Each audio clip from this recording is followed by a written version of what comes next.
sou esposa do Luiz, mãe do Guigui e mais recentemente sou membro da família Vineyard. Estou aqui hoje para testemunhar o quão importante e o quão gratificante é fazer parte dessa família.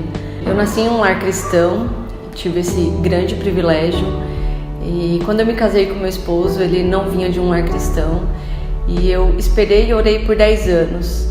E através do curso de filhos, ministrados pelo Fábio e pela Silvia, meu esposo conheceu a Cristo de uma maneira muito linda e hoje nós estamos aqui, tendo o privilégio de criar o nosso filho nos caminhos do Senhor. E a segunda prova que eu tive de que este era um meio cheio de amor e de carinho, de entrega, foi agora no início de 2018, em que eu comecei a ter alguns sintomas e nós não tínhamos diagnóstico e nós passamos por momentos assim muito tensos, de muita tristeza, e quando fechado o diagnóstico veio a notícia da síndrome do pânico e claro que algumas pessoas enfrentam isso com bastante preconceito, e o que eu pude enxergar nos olhos do nosso grupo caseiro foram olhares de puro amor, como se Jesus estivesse cuidando mesmo de nós. Então nossa família ficou assistida, foi amada, e aquilo que eu via nos olhos das pessoas naquele momento difícil era inacreditável, de tão lindo, porque era a prática daquilo que a gente estuda nos grupos caseiros, nos nossos encontros de domingo. E era real, não era só teoria. Eu recebia visitas diariamente, as pessoas iam orar comigo à noite. E eu costumo dizer que passar por um momento difícil sozinho é ruim, mas com boas companhias torna a caminhada mais suportável. Então eu tive excelentes companhias, Dr. Fábio, a sua esposa Silvia, o Luiz e a Giovana e todos os demais grupos de famílias que convivem diariamente com a gente. Então eu queria agradecer, porque é um privilégio muito grande fazer parte da família Vineyard. E eu deixo como uma mensagem final uma frase muito conhecida do Rubem Alves, que é: uma ostra feliz não faz uma pérola bonita. E quando você precisa passar por momentos difíceis, você precisa construir a sua pérola, é muito bom saber que a gente tem uma companhia, está sendo cuidado, está sendo zelado, com amor incondicional, um amor bonito, gratuito, que é a principal mensagem que Jesus deixou pra gente. É muito orgulho fazer parte dessa família. É bom ser vineyardiana. Obrigada.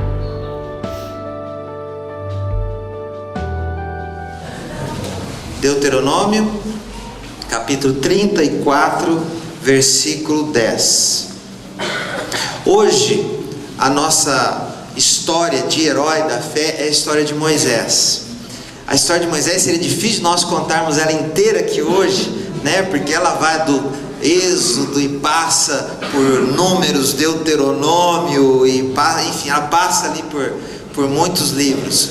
Mas eu queria ler 2 trechos hoje. Este versículo e depois mais um trecho. O que está escrito em Deuteronômio 34:10 é o seguinte: em Israel nunca mais se levantou profeta como Moisés, a quem o Senhor conheceu face a face. Palavra do Senhor. Amém? Palavra do Senhor para nós. Então nunca houve um profeta, nunca mais passou por alguém como Moisés. A história de Moisés é uma história extraordinária. Eu vou tentar resumi-la para você em alguns pontos, para nós chegarmos a um trecho da história dele que eu gostaria que nós nos concentrássemos hoje. A história de Moisés começa lá no Êxodo, capítulo 2. Moisés foi escolhido por Deus para livrar o povo da escravidão no Egito. Você que vem acompanhando essas histórias viu que na semana passada nós falamos sobre José, e que José levou toda a família dele, o próprio Israel, que era o pai dele, Jacó, para o Egito. E lá no Egito eles se estabeleceram sob a bênção do faraó, que governava naquela época. Mas o tempo passou e duas coisas aconteceram. Primeiro, o povo de Israel se multiplicou, cresceu e se tornou um povo enorme lá no Egito. Segunda coisa, um outro faraó se tornou, rei sobre o Egito. Se passaram então aí centenas de anos, e 400 anos, quase 400 anos depois, o que é que acontece? Esse faraó tinha receio de que aquele povo tão numeroso pudesse tomar o Egito, que ele pudesse fazer aliança com algum povo de outro povo e invadir, se tornar um problema. Então a decisão dele é o seguinte: nós precisamos diminuir com esse povo. Uma coisa, colocaram eles numa escravidão ferrenha lá dentro daquele país. Eles se tornaram escravos no país. A outra coisa, ele mandou matar todos os filhos primogênitos, homens. Mandou as parteiras assassinarem. Então, quando nascia um homem, eles assassinavam. E um dos que nasceu nessa época foi Moisés. E para que ele não fosse morto, o que aconteceu é o seguinte: a mãe dele colocou ele num cesto e colocou ele na água, e deixou ele flutuando, e ele foi parar, nas mãos da princesa, da filha do faraó. Ela pegou aquela criança, trouxe para si, não tinha como cuidar dele, convidou, pediu ajuda para que alguém pudesse cuidá-la, e o fato é que quem se tornou a cuidadora de Moisés foi a própria mãe dele. E ela está lá dentro do palácio cuidando do próprio filho, como filho da princesa, como neto do faraó. E foi ali que Moisés foi criado. O nome dele significa aquele que foi retirado das águas, porque essa é a história de Moisés. Moisés cresceu ali e se tornou um príncipe ali dentro. Mas ele conhece a sua história mais tarde. Um dia ele encontra um egípcio batendo num hebreu, num judeu, alguém que era do sangue dele, e ele assassina essa pessoa. Ele assassina um egípcio, e por conta disso o faraó manda matá-lo. E agora ele foge, dessa sentença de morte, e lá, longe no deserto, enquanto ele estava reconstruindo a sua vida, Deus fala com ele. Enquanto ele estava no deserto lá pastoreando, ele tem um encontro com o Senhor, e o Senhor fala com ele através de um arbusto. Um arbusto começa como se fosse pegar fogo, uma sarça começa como se tivesse fogo. Ela não queimava, mas ela era como fogo, e Deus fala com ele. E o que Deus fala com ele é o seguinte: eu quero que você volte para o Egito, eu quero que você arranque o meu povo de lá. Esse chamado tem muitos detalhes. Moisés resiste, ele fala: eu não sei como falar, enfim, tem muita coisa que acontece. Mas depois, com a ajuda de Arão, ele vai cumprir esse chamado dele. Ele volta para o Egito para arrancar então o povo do Egito daquela escravidão. Foi nessa sarça, nessa conversa que Moisés pergunta: mas se eles perguntarem quem eu vou dizer que o Senhor é, diga para eles que eu sou. E eu sou, quer dizer, eu sempre fui, eu sou agora e eu serei eternamente. E para que Moisés possa cumprir essa missão, o Senhor começa a realizar sinais poderosos através da vida dele. Quando ele está em frente ao faraó, uma das coisas que acontece é que a vara dele se transforma numa serpente. E aí os feiticeiros lá do faraó fazem com que as deles também se tornem serpentes. Mas aquela que era a vara de Moisés, ela vai lá e ela come as outras e destrói as outras. Mas mais do que isso, o faraó endurecido, não vai deixar o povo embora, apesar de Moisés estar ali falando em nome de Deus. Deus derrama 10 pragas sobre o Egito. E essas pragas, né, que foram cada uma delas relacionada com um dos deuses do Egito, uma forma de Deus falar que ele era maior do que qualquer um daqueles deuses. E você vai ver lá os sapos, a saraiva, o sangue, o rio, né, se tornando em sangue. Todas aquelas pragas, elas são uma demonstração do poder de Deus, da intervenção de Deus, de que Ele é maior do que os deuses do Egito e de que Ele vai fazer o que Ele vai fazer. A última praga era a morte de todos os primogênitos. E o primogênito do faraó seria o próximo faraó. E ele é considerado uma divindade. Então o último deus do Egito julgado foi o próprio faraó. E ele morre, e o faraó então se quebranta, né? Tem o coração dele convencido e liberta então o povo para sair. São milhares de pessoas que estão saindo agora. Enquanto eles saem, o faraó desiste, muda de ideia e envia então o seu exército para matar todos eles. E eles agora estão lá diante do Mar Vermelho de um lado, e o exército vindo sobre eles, o exército egípcio vindo sobre eles, e o Senhor usa Moisés então para abrir o mar, e o mar se abre, e eles atravessam, né, de pés secos do outro lado. E quando o exército vai atravessar, o mar se fecha, e todos eles são assassinados ali. São sinais do poder de Deus vindo sobre ele. Para registrar esse momento, né, de que eles estavam saindo do Egito, é que a Páscoa foi instituída.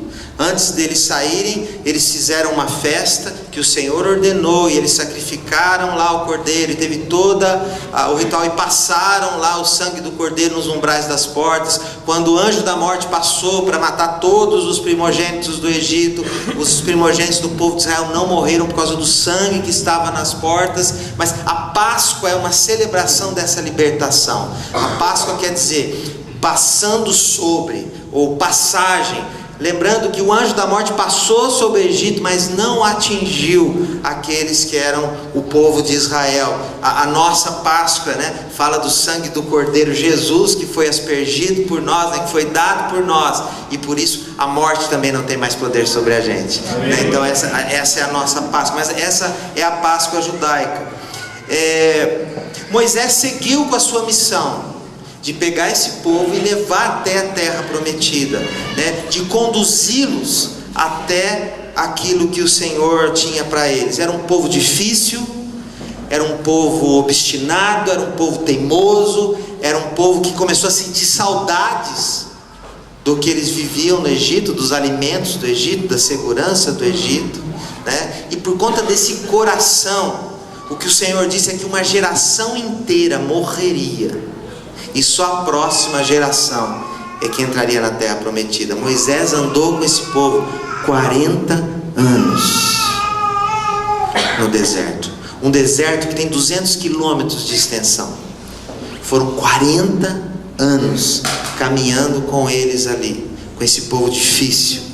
E nós vamos ver um pedaço dessa história difícil que Moisés passou por ele. Mas Moisés permaneceu firme com eles durante todo esse tempo, para levá-lo. Durante esse período, coisas extraordinárias aconteceram. Por exemplo, para guiá-los nessa caminhada, durante o dia havia uma coluna de fogo, né? Digo, uma nuvem, né? Durante o dia era uma nuvem enorme, né, que estava diante deles, e eles caminhavam, e aquela nuvem trazia sombra para eles, e eles seguiam aquela nuvem que dirigia eles no deserto. Ela parava, eles paravam. À noite, aquela nuvem se transformava numa coluna de fogo que trazia calor para eles. Tanta coisa, né, que a gente pode aprender com isso, né? Então, no meio do calor, a nuvem traz sombra. No meio do frio, a nuvem se torna fogo e traz calor. O povo, Moisés presenciou todas essas coisas. Moisés, outra coisa que aconteceu com ele, uma rocha, né, foi tocada ali por Moisés, né? Deus mandou ele falar com ela, mas ele foi lá e tocou. Isso é outra coisa que eu queria falar depois. Mas ele viu água sair de onde não havia para alimentar. Ele viu um monte de aves, né, codornas morrerem, se lançarem lá para alimentar o povo. Ele viu maná descer do deserto, uma substância que caía do deserto todos os dias, para que eles pudessem se alimentar, e ela estragava no final do dia. Então no outro dia, outro maná tinha que vir, todos os dias o Senhor provendo a comida para eles. Moisés, o texto fala, ele se apresentou diante de Deus, né, para falar com Deus, e Deus falar com ele. Deus deu para ele os 10 mandamentos, né, escritos em pedra, para que ele trouxesse para o povo coisas extraordinárias. Moisés é o autor desses primeiros livros da Bíblia, do Pentateuco, dos 5 primeiros livros da Bíblia, são de autoria de Moisés, os livros que nós temos nas mãos, palavra de Deus. Moisés morreu com 120 anos, ele foi sepultado, mas o sepulcro dele e o corpo dele nunca foi achado. Em Judas está escrito que houve uma briga pelo corpo de Moisés. Então, duas coisas que, uma das versões a respeito disso, que Moisés talvez tenha sido ressuscitado e ele foi levado aos céus. Uma das coisas que sustenta isso é que lá Jesus, no Monte da Transfiguração, ele encontra, está Elias e Moisés com ele. Elias foi transladado, não morreu, está lá Moisés junto com ele. Mas essa história toda de Moisés, ela mereceria um final melhor, porque Moisés, ele caminhou 40 anos com aquele povo. Ele chegou na porta da terra prometida, ele viu a terra prometida, mas ele não entrou. Esse é o final da história de Moisés. Depois de tudo isso que nós falamos aqui, ele viu a terra prometida, mas ele não entrou. Ele não entrou porque lá atrás ele desobedeceu a Deus. A ordem para ele com a rocha é para que ele falasse com a rocha, mas ele foi lá e bateu na rocha 2 vezes. Deus pegou pesado com ele. Deus não divide a glória dele, né? E a penalidade de Moisés é que ele veria a terra prometida, mas não entraria nela. 40 anos caminhando com aquele povo. Chegou na frente do objetivo dele e ele não alcançou. Então, uma história cheia de coisas extraordinárias. Um homem imperfeito. Teve momentos de ira, teve momentos, de querer desistir, teve momentos onde ele quebrou as tábuas, eu vou mencionar isso daqui a pouco. Tem muita coisa que aconteceu. Um homem imperfeito, uma história imperfeita, porque uma história como essa mereceria ele entrar na terra prometida, mas um homem que viveu coisas extraordinárias durante a vida dele. E eu queria dizer para você, antes de falar sobre esse episódio da vida dele, que provavelmente, quem sou eu para afirmar isso com tanta propriedade, mas provavelmente essas histórias imperfeitas da Bíblia são uma forma de nós nos relacionarmos com elas, e de nós entendermos que a nossa história imperfeita, que a nossa vida imperfeita, que a nossa fé imperfeita, que as coisas difíceis ou problemáticas que nós estamos enfrentando, elas não são um sinal de que Deus não está conosco, mas é no meio da imperfeição da nossa vida que o Senhor quer se manifestar. É gente comum, é gente como você, é gente como eu, é gente como Moisés, que Deus chama para caminhar com Ele, e Ele quer realizar coisas extraordinárias. Mas eu queria destacar um trecho dessa história. Aí eu gostaria que você abrisse a sua Bíblia em Êxodo agora, no capítulo 33, e nós vamos ler do versículo 11 até o versículo 18. Êxodo 33, de 11 a 18. Êxodo 33, de 11 a 18. Acharam aí? Está escrito assim: o Senhor falava com Moisés face a face, como quem fala com seu amigo. Depois Moisés voltava ao acampamento, mas Josué filho de Nun, que lhe servia como auxiliar, não se afastava da tenda. Disse Moisés ao Senhor: tu me ordenaste, conduza este povo, mas não me permite saber quem enviarás comigo. Disseste: eu conheço pelo nome, de você tenho me agradado. Se me vês com agrado, revela-me os teus propósitos, para que eu te conheça e continue sendo aceito por ti. Lembre-te de que esta nação é o teu povo. Respondeu o Senhor: eu mesmo o acompanharei e lhe darei descanso. Então Moisés lhe declarou: se não fores conosco, não nos envies.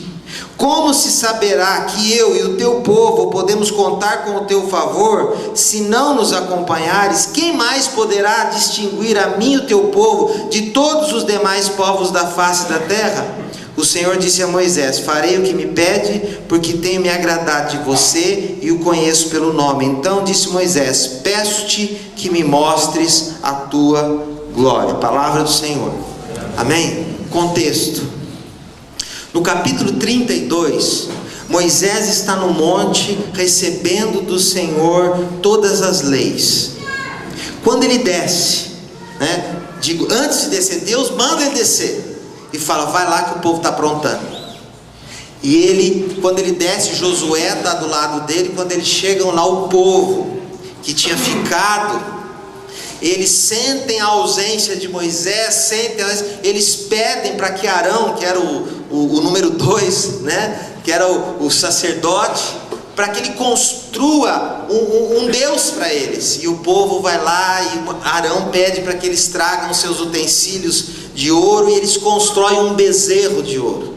E agora eles estão adorando esse bezerro, e fazendo festas, e trazendo oferendas, e não sei o que lá. E o próprio Arão dizendo: está aqui aquele que livrou vocês do Egito. Nisso Moisés está chegando, e quando ele ouve o som da festa, quando ele vê o que está acontecendo, ele pega as tábuas dos 10 mandamentos e ele quebra. E por causa daquilo ali, 3.000 pessoas morreram naquele dia. Uma ordem do Senhor lá, e assassinaram 3.000 pessoas.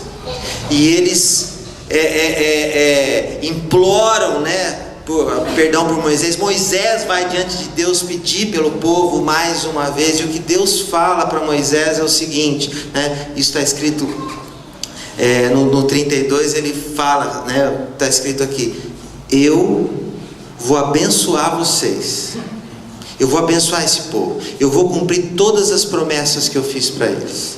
Eles vão, mas eu não vou com eles, porque se eu for com eles, eu vou destruí-los.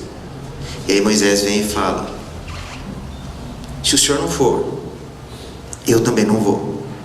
Se o Senhor não for conosco, eu não arredo o pé daqui. Porque o que nos faz diferentes de todos os povos da terra é a sua presença conosco. E Deus pega e fala: eu me agrado de você, então por isso eu vou fazer o que você está pedindo. Várias vezes Moisés tem que ir diante de Deus para interceder por esse povo.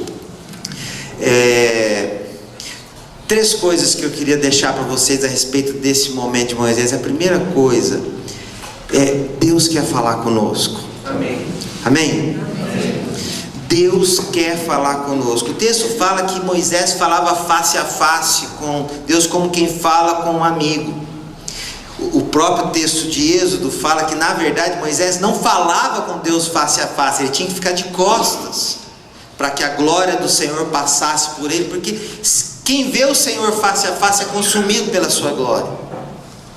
Mas Deus conhecia esse Moisés face a face, e esse Moisés conhecia tanto a Deus, e se aproximava tanto de Deus, como se visse Deus face a face. João 1,18, na verdade, fala que ninguém jamais viu Deus face a face. Jó 42,5 fala: eu conhecia de ouvir falar, mas os meus olhos te veem. Então, em alguns lugares a metáfora é: eu vi o Senhor. Em outros lugares é o seguinte: ninguém pode ver o Senhor.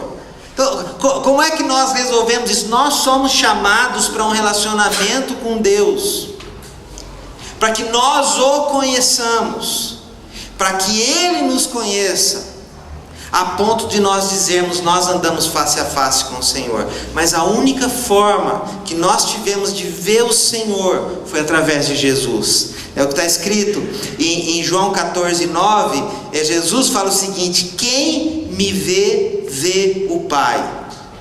Porque eles pediram, mostra-nos o Pai. Jesus fala, quem me vê, vê o Pai. Jesus veio mostrar para nós a face de Deus. Jesus veio mostrar para nós como Deus é. Jesus veio para nós trazer a realidade de Deus, mas não apenas isso.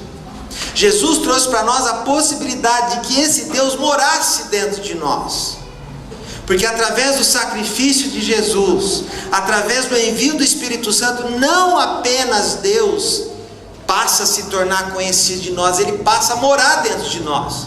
Nós passamos a ser o templo do Espírito Santo, que está escrito em Romanos 8:6, é que o próprio Espírito testemunha com o nosso Espírito que nós somos filhos de Deus. Dentro de nós, o Espírito Santo confirma que nós não somos simplesmente adoradores de Deus. Nós não somos simplesmente da religião de Deus. Nós não somos simplesmente aqueles que se autodenominam pessoas de Deus, cristãos, pessoas de Jesus. Não, o Espírito Santo, Ele habita dentro de nós. Ah, se eu tivesse uma igreja pentecostal, meu irmão, a coisa ia pegar aqui agora. Já pensou? Falar que o Espírito Santo habita dentro de nós? Fala aí, Vinícius. Cadê o Vinícius? Cadê o Vinícius? Aqui não? Então, nós somos templos do Espírito Santo, né? Vocês não sabem que vocês agora são o templo do Espírito Santo. Hebreus 3:7-8 fala: portanto, como diz o Espírito Santo, se ouvirdes hoje a tua voz, não endureçam os seus corações. Então, esse Deus distante, esse Deus inacessível, Ele se torna acessível para nós através de Jesus, que nos convida para vir para Ele. Mas mais do que isso, o Espírito Santo, Ele vem habitar dentro de nós, para que Ele possa morar dentro de nós, para que nós possamos ouvir a sua voz e sermos guiados por Ele.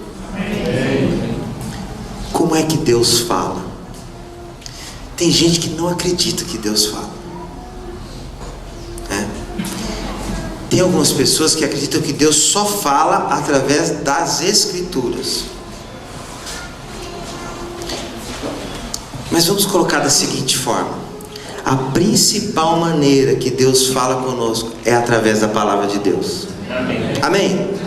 Vamos ser reformados aqui, né? Vamos ser cristãos de teologia reformada. Deus usa a palavra de Deus. Essa daqui é a palavra de Deus para nós. Esse livro, acho que foi John Wesley que falou, esse livro fechado é um livro como outro qualquer lá na sua estante, mas aberto é a boca de Deus falando com o seu povo. Cada palavra foi inspirada por Deus, e ela foi usada para nos corrigir, para nos instruir, para nos levar para as obras que Deus tem para nós. A principal maneira que Deus fala conosco é a palavra de Deus. Amém? Amém. Estamos reformados aqui? Segunda coisa, Deus usa aqui o que mais Ele quiser para falar com você, mas Ele nunca vai contrariar a Escritura. Qualquer coisa que Deus falar para você não vai contrariar o que está escrito aqui. Então, quando Deus falar com você de outra forma, você vai pegar aquilo que Deus falou com você e você vai ver, isso bate com o que está escrito aqui? Porque Deus não se contradiz. Deus fala com você através de uma voz interior, porque o Espírito Santo habita dentro de você. Deus fala com você através de um conselho de sabedoria de algum cristão que você foi pedir conselho. Deus fala com você através de uma pregação como essa. Eu espero que Ele fale com você hoje, né? Diga que Ele falou, por favor, né? Então, que Deus vai falar com você. Deus fala com você através de uma música. Deus fala com você através de um passarinho. Deus fala com você através de uma mula, né? Já aconteceu. Deus fala do jeito que Ele quiser com a gente. Você pode estar ouvindo uma música secular lá numa música não cristã, lá no rádio do seu carro. De repente Deus começa a falar com você. De repente você começa a ouvir lá, I will be there for you. Você fala, uau, é Deus falando comigo. Ele vai falar comigo, né? Ele fala do jeito que Ele quiser, porque Ele é Deus. Ele usa uma sarça, ele usa uma mula, ele usa quem ele quiser. Mas Deus sempre vai falar de acordo com as Escrituras. Fique atento à voz de Deus. Segunda coisa que eu queria dizer para você é que Deus é mais importante do que as bênçãos que Deus pode te dar. Nós somos ensinados a buscar Deus porque nós precisamos dele. Mas Deus é mais importante do que qualquer coisa que Ele possa te dar. Quando nós olhamos para as Escrituras, o que nós vimos aqui é que Deus falou para Moisés: eu vou dar tudo que eu prometi para vocês. Eu vou dar a terra, vou dar as bênçãos, vou dar as vitórias. Lá vocês vão ser ricos, felizes, prósperos. Vocês vão ter tudo aquilo que eu prometi. Mas eu não vou com vocês. Moisés fala o seguinte: se você não for, eu não vou.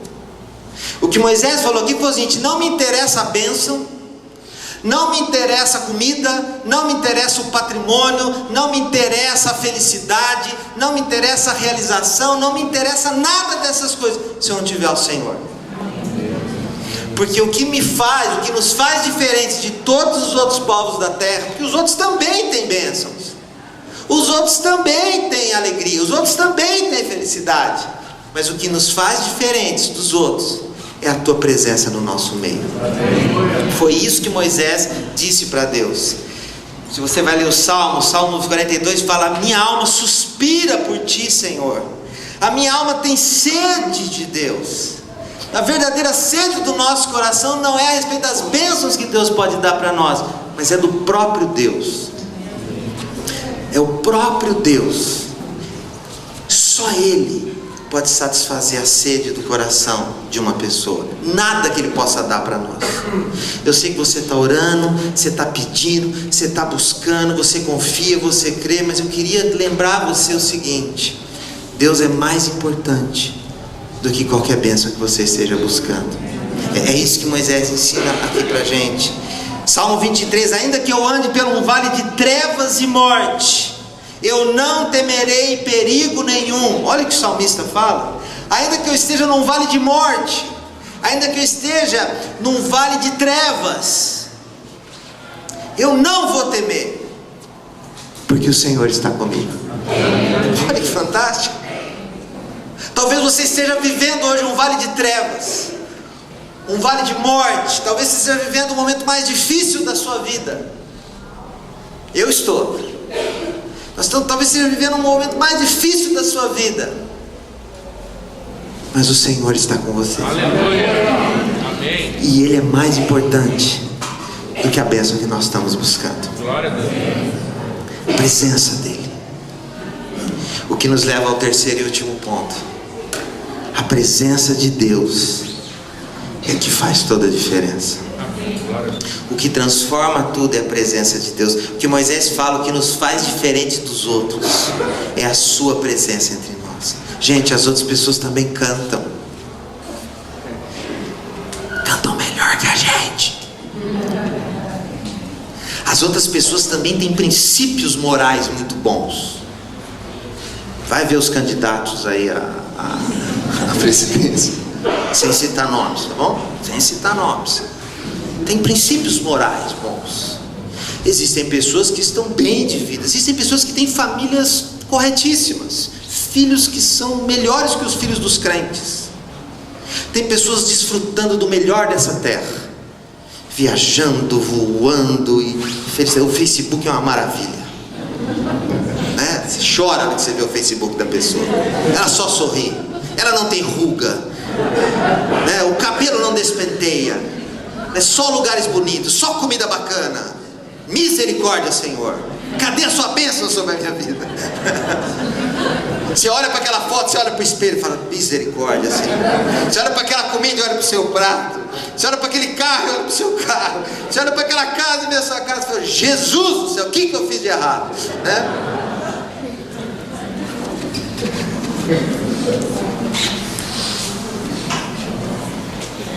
A presença do Senhor é a coisa mais importante na nossa vida. A presença do Senhor é a coisa mais importante na nossa vida. A promessa para esse povo lá foi assim: lá eu virei até vocês E eu falarei com vocês na arca, né, que simbolizava a presença de Deus. Eu vou falar com vocês, eu vou estar com vocês o tempo todo. Jesus disse para nós em Mateus 28: e eis que estou convosco todos os dias. Isso aí inclui o dia 26 de agosto de 2018 ou não? Eu acho que inclui, né? Todos os dias. Hoje também. Eu estarei com vocês todos os dias, até a consumação dos séculos. 1 Coríntios 3,16 fala: vocês não sabem que vocês são o templo de Deus e o Espírito Santo habita dentro de vocês? Deus não mora em templos. Ele não mora nesse aqui, Rua Dr. José Lisboa Júnior, A19. Ele não mora aqui. Esse não é. Se quiser mandar uma carta para Deus, bota no seu endereço, porque é lá que Ele mora.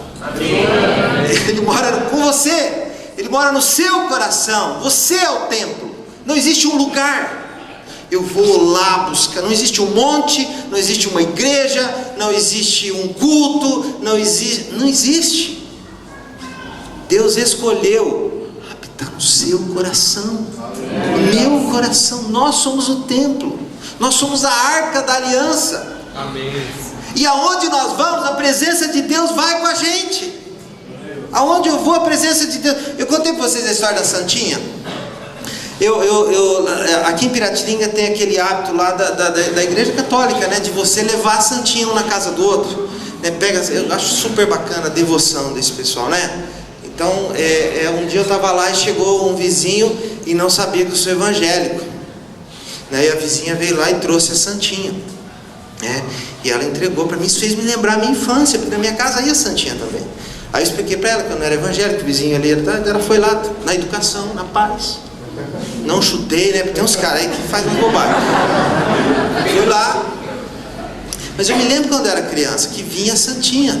E aí ela ficava a semana inteira dentro de casa. A gente corria, né? A gente tava correndo, aí chegava na sala, via a Santinha. Né?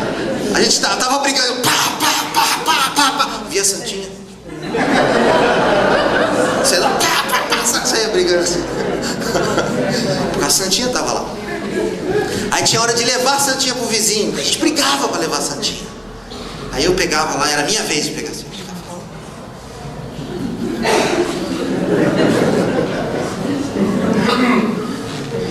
Entregava a Santinha lá pro vizinho. O santo mora dentro de nós agora.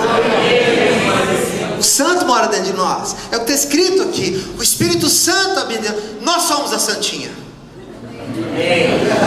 Soou mal, né?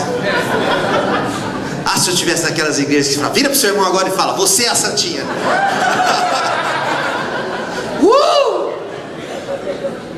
Nossa. O Espírito Santo não mora em estátuas, ele mora em nós. Então, quer dizer, então que não adianta agora eu correr, parar de correr, não adianta eu bater, parar de bater, não. O Espírito Santo habita dentro de nós. Amém. E isso é o que faz toda a diferença. Isso é que muda a nossa vida. Salmo 22:3. Porém tu és santo e tu habitas entre os louvores de Israel.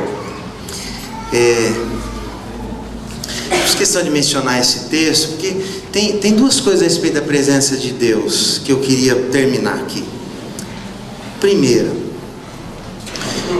o Espírito Santo mora dentro de você, meu irmão. Então quando você estiver pecando, agora eu vou pegar pesado. Para, tá pronto? Quando você estiver pecando, o Espírito Santo está junto com você. Quando você estiver mentindo, o Espírito Santo está junto com você. Quando você estiver adulterando, o Espírito Santo está junto com você. Quando você estiver fazendo qualquer coisa errada, muito errada, ou pouco errada, ou mais ou menos errada, lembre-se, o Espírito Santo mora dentro de você.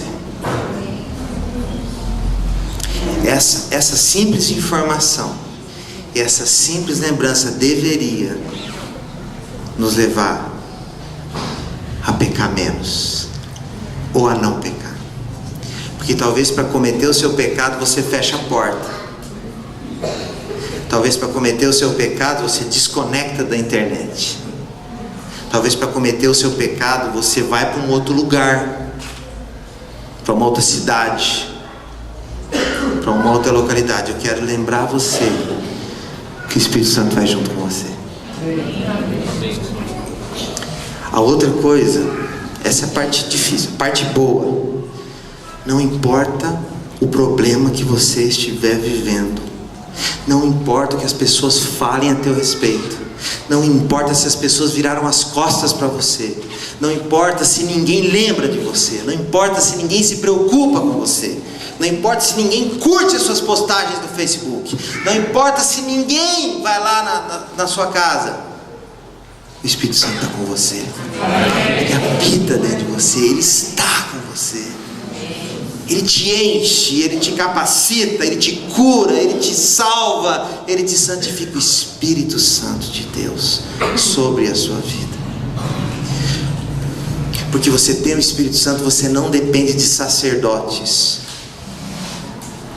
No Velho Testamento você tinha que ir para o sacerdote apresentava o sacrifício. Você não precisa de sacerdotes. Os líderes no Novo Testamento são tão sacerdotes quanto os liderados. Então, para colocar em uma linguagem super prática, eu sou tão sacerdote quanto você. Porque está escrito em 1 Pedro que fomos feitos sacerdócio real, todos nós. Então, nesse aspecto, eu não sou sacerdote.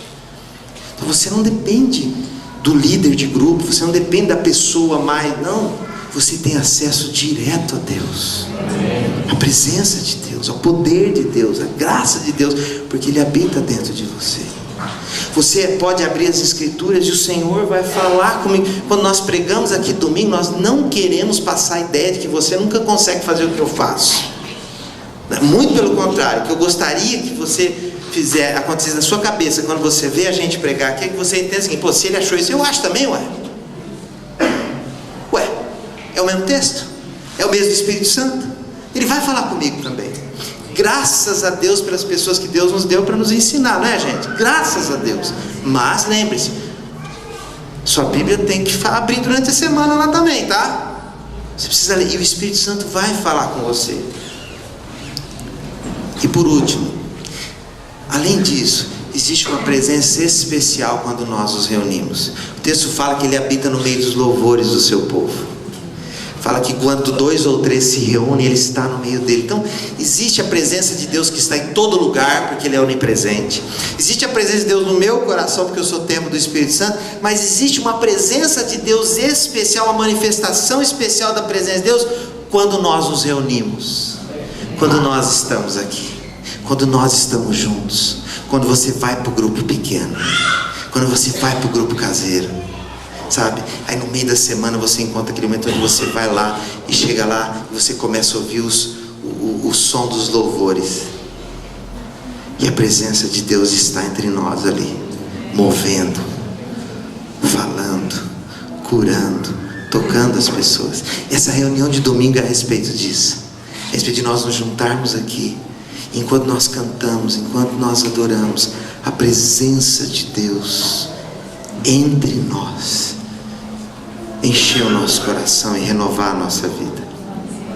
Deus está com você. Amém. E essa informação, essa realidade faz toda a diferença.